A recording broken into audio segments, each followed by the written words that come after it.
कंस जितना प्रतापी है उतना ही दुराचारी है। उसके अधर्म से 10 दिशाओं में हाहाकार मचा हुआ था। चेतावनी देता हूँ सबको कि आज से विष्णु की पूजा कोई नहीं करेगा। कंस के मन में नारायण के लिए इतनी घृणा क्यों थी? मुझसे शत्रुता उसके पिछले जन्म से ही थी। पिछले जन्म में कंस हिरणाक्ष राक्षस का बेटा कालनेमी था। रुक जाओ कालनेमी।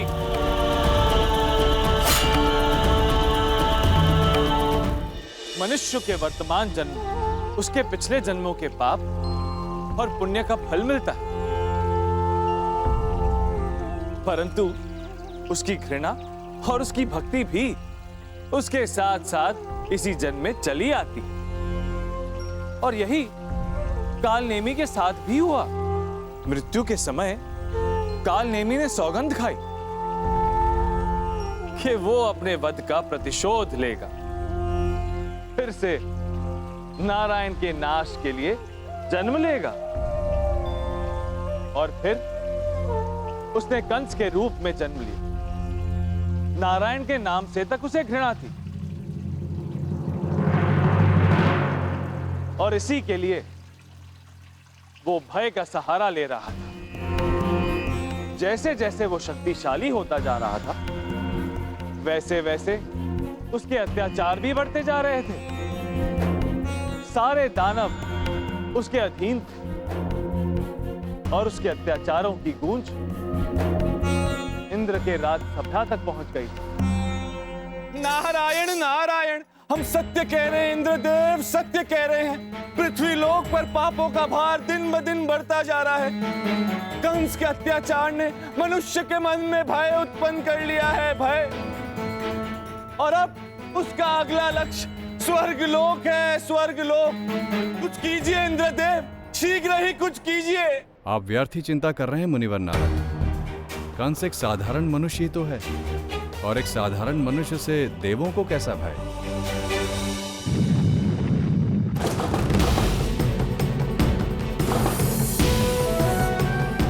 ये भूचाल नहीं है इंद्रदेव, ये भूचाल नहीं है। कंस की बढ़ती शक्तियों का प्रमाण है जिसे आप कम आंक रहे हैं।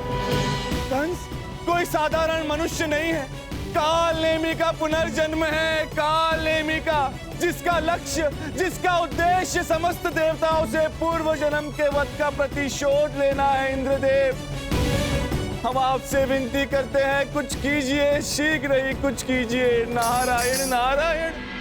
कंस का पाप अत्याचार की सभी सीमाएं लांघकर स्वर्ग लोक के द्वार खटखटा रहा था। पृथ्वी अब और पीड़ा नहीं सहन कर पा रही और इसीलिए उसने गाय का रूप धारण किया और सहायता लेने के लिए ब्रह्मा और रुद्र के पास गई। परंतु उन्होंने कहा कि उनकी सहायता केवल नारायण कर सकते हैं, क्योंकि कालनेमी को समाप्त करने की शक्ति केवल नारायण के पास ही थी। ब्रह्मा और महेश नारायण के पास पहुंचे। नारायणं नमस्कृत्य नरं चैव नरोत्तमं देवीं सरस्वतीं व्यासं ततो जयम्। ब्रह्मदेव और महेश का स्वागत करके मैं धन्य हुआ।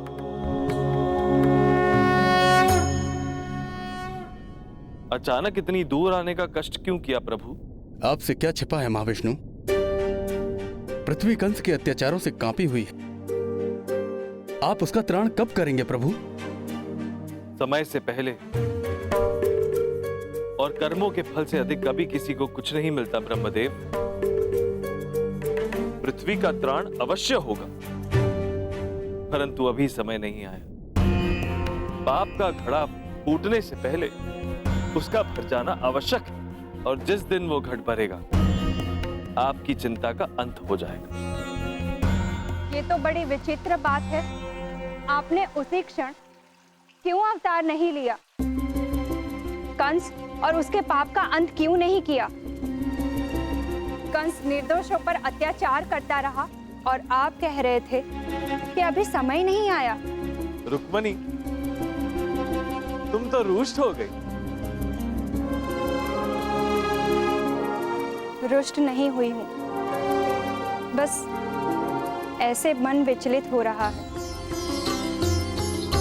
मैं जानती हूँ कि ये सब बीत गया है, परंतु ये सब सोचकर मेरा हृदय पीड़ित हो रहा है कि आपने इतना समय क्यों लगाया, क्यों आप बैठकर कंस के अत्याचारों को देखते रहे। रुक्मणी,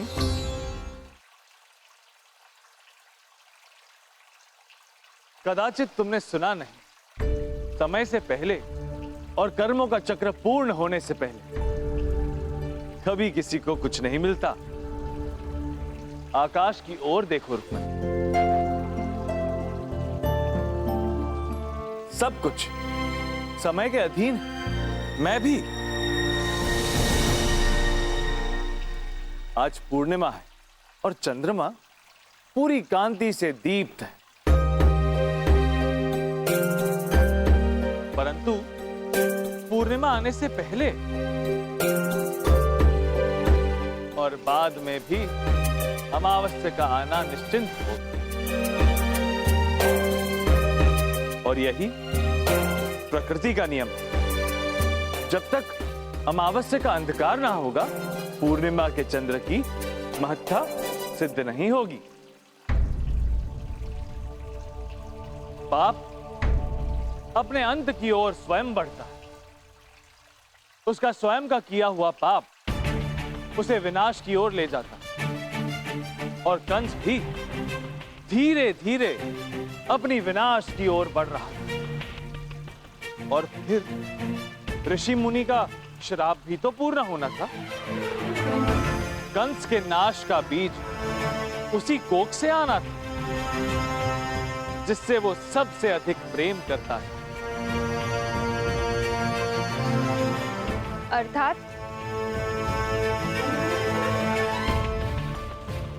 महाक्रूर, महाक्रोधी, महाअत्याचारी कंस के हृदय में एक कोमल कोना था, जहां प्रेम बसता था, भावनाएं थी, चिंता थी, मोह था अपनी बहन देवकी के लिए।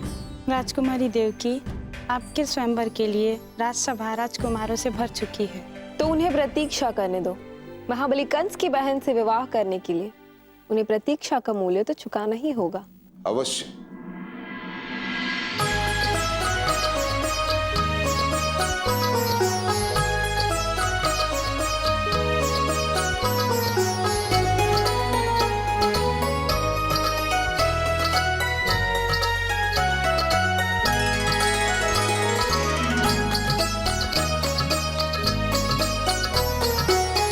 पता है कंस के लिए संपूर्ण संसार में सबसे अधिक मूल्यवान कौन है?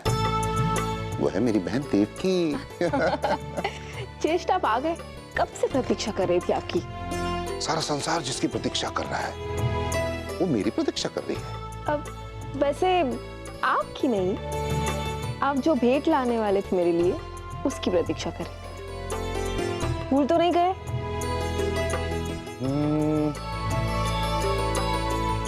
कंस श्वास लेना भूल सकता है परंतु अपनी बहन का हट नहीं। बहुत सुंदर भेंट लेकर आया हूं, बहुत प्रसन्न हो जाओगे।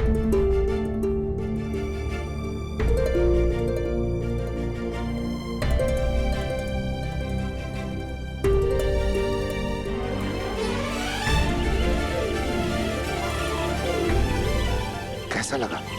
बहुत ही सुंदर है। पता देवकी, मैं स्वयं 8 दिन वन में रहा, स्वयं इसे अपने हाथों से पकड़ा मैंने। पता है क्यों?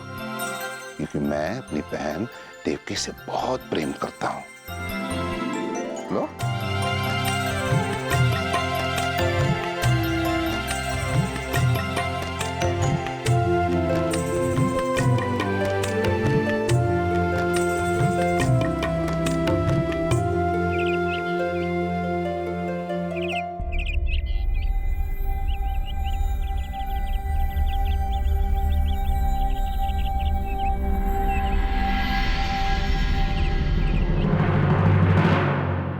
अरे ये क्या किया तुमने? अरे मेरे परिश्रम को व्यर्थ कर दिया तुमने देवकी। परंतु पक्षी का परिश्रम सफल कर दिया। आपने देखा नहीं ज्येष्ठ, पिंजरे में होने के बावजूद वो मुक्त होने के लिए किस तरह फड़फड़ा रहा था। पिंजरा चाहे सोने का ही क्यों ना हो, पक्षी का आनंद खुले आकाश में विचरण करने में ही है। स्वर्ण कटोरी में प्रस्तुत राजभोग में वो आनंद कहाँ जो कड़वी निम्बोली खाने में, क्योंकि वो उसे स्वतंत्र होने का भान कराती है। पक्षी का आनंद स्वतंत्र होने का था और मेरा आनंद पक्षी में था, इसीलिए मैंने उसे मुक्त कर दिया। तुमने इसे तो मुक्त कर दिया देवकी, और तो स्वयं स्वयंवर में किसी और से बनने वाली हो, वो भी जीवन भर के लिए। ज्येष्ठ, विवाह बंधन नहीं है, वो तो स्वतंत्रता की अनुभूति है, और मैं उसी से विवाह करूंगी जो मेरी ही तरह स्वतंत्रता प्रिय हो। जो विचित्र होता है उसके हर कार्य में विचित्रता आ जाती है। अपनी प्रिय बहन देवकी के स्वयंवर के लिए कंस ने बड़ी विचित्र परीक्षा रखी।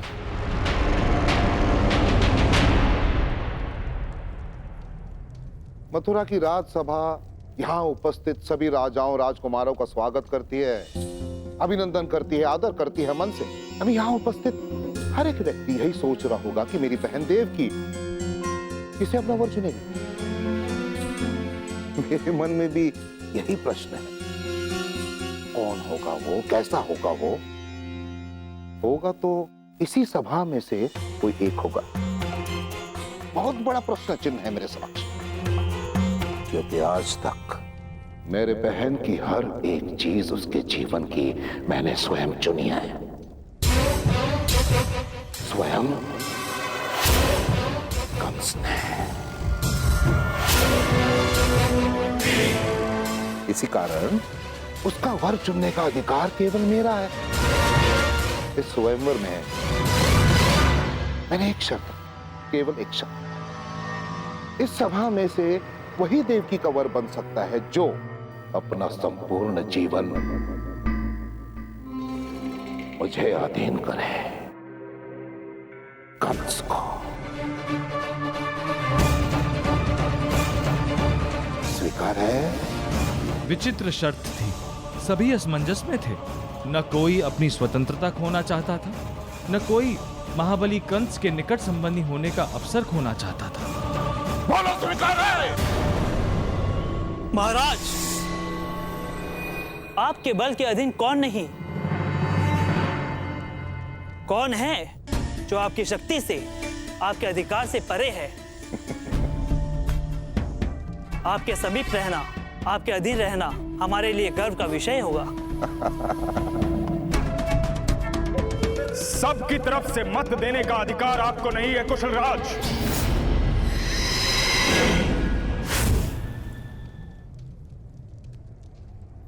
मेरे प्रिय मित्र वसुदेव, तुम्हारे कहने का अर्थ यह है कि तुम मेरे शर्त से सहमत नहीं।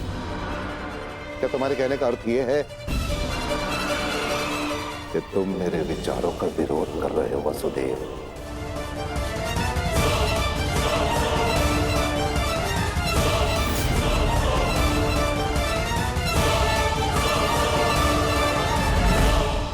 निश्चित रूप से आप बुद्धिमान हैं महाराज, और मेरी बात के वास्तविक महत्व को समझ गए।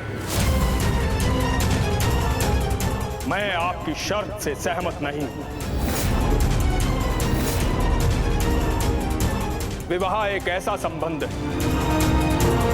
जहां पति अपना जीवन पत्नी को और पत्नी अपना जीवन पति को दे देती है। यदि मैंने स्वयं को आपके अधीन कर दिया तो मेरे जीवन पर मेरा ही अधिकार नहीं रहेगा, और जब मेरे जीवन पर मेरा ही अधिकार नहीं रहेगा तो मैं उस जीवन को अपनी अर्धांगिनी को कैसे सौंप सकता हूं? यह उसके साथ छल होगा। विवाह संबंध में पति पत्नी के बीच आदर का होना अति आवश्यक है, और यदि मैं आपके अधीन हुआ तो देवकी मेरा सम्मान कभी नहीं कर सकेगी, और जहां सम्मान नहीं वहां संबंध कैसा? छल की नींव और असम्मान के आधार पर मैं विवाह का संबंध बनाने में असमर्थ हूं। मुझे जाने की आज्ञा दीजिए महाराज।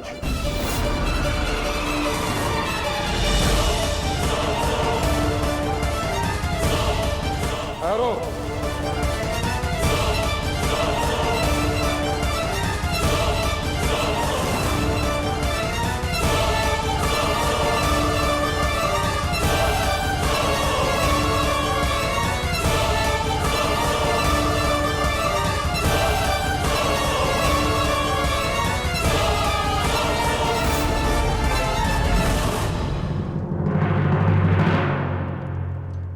तुम्हारे पास दो मार्ग हैं।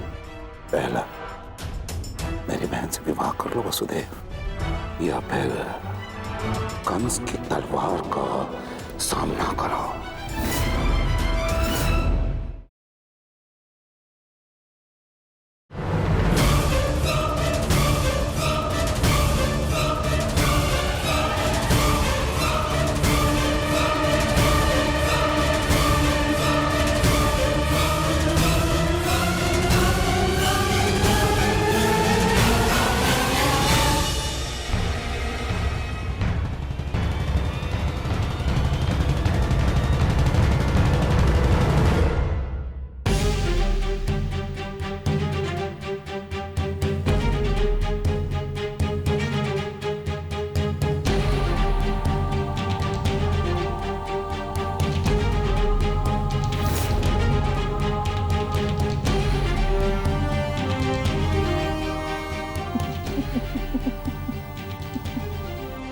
साहस है तुम्हारे भीतर, तुम कंस का विरोध करने लगे,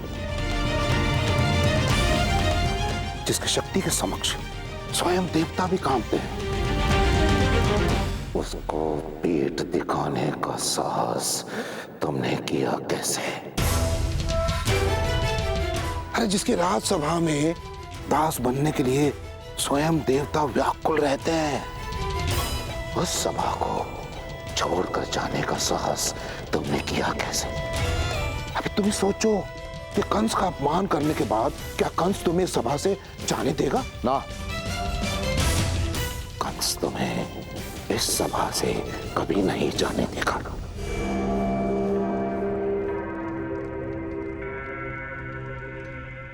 क्या है ना वसुदेव, इस सभा में सर्वश्रेष्ठ वर तुम हो, और तुम ही हो जो विवाह के संबंध का अर्थ समझता है। इसी कारण मैं चाहता हूं कि तुम मेरी बहन से विवाह कर लो। जो व्यक्ति किसी का दास नहीं बनना चाहता, वो मेरी बहन को कभी भी दासी नहीं बनाएगा। और जिस व्यक्ति में इतना साहस है कि वो कंस के विरोध में खड़ा हो गया, वो निश्चित रूप से जीवन भर मेरी बहन को सुरक्षित रखेगा। तुम्हारे पास दो मार्ग हैं।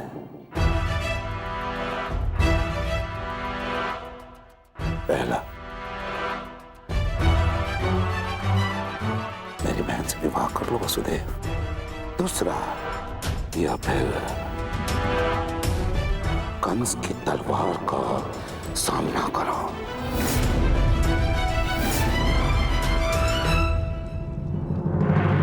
सोच लो तुम्हें क्या करना है। मैं आपकी तलवार से भयभीत नहीं हूं महाराज, परंतु अपने प्रिय मित्र को खोने का साहस भी मुझ में नहीं है।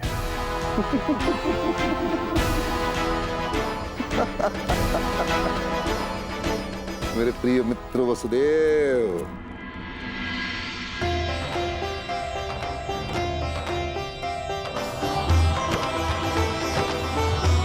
माता देवकी का विवाह पिता वासुदेव से संपन्न हुआ।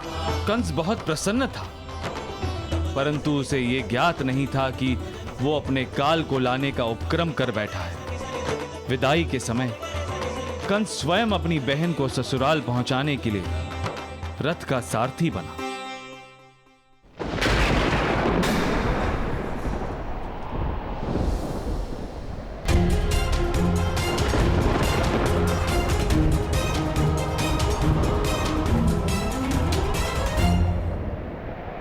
दुराचारी कंस, तेरा अंतिम समय निकट आ गया है। तेरा अंत वही करेगा जिसका तू मामा होगा, मामा होगा, मामा होगा।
दुराचारी कंस, तेरे पाप का घड़ा भर चुका है।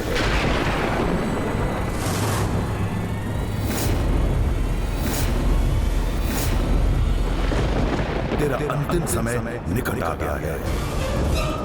जिस देव की वासुदेव के विवाह संबंध से तू इतना प्रसन्न है, उसी संबंध के फेरों की अग्नि से तेरी चिता प्रज्वलित होगी।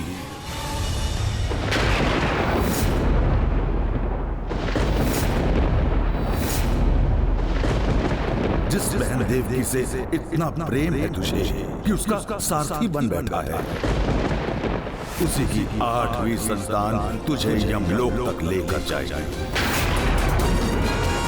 देवकी और वासुदेव के मिलन से जन्मी 8वीं संतान तेरे जीवन का अंत करेगी। तूने संसार की कितनी माताओं से उनके बालक छीने हैं, अब तेरा अंत वही करेगा जिसका तू मामा होगा। मामा।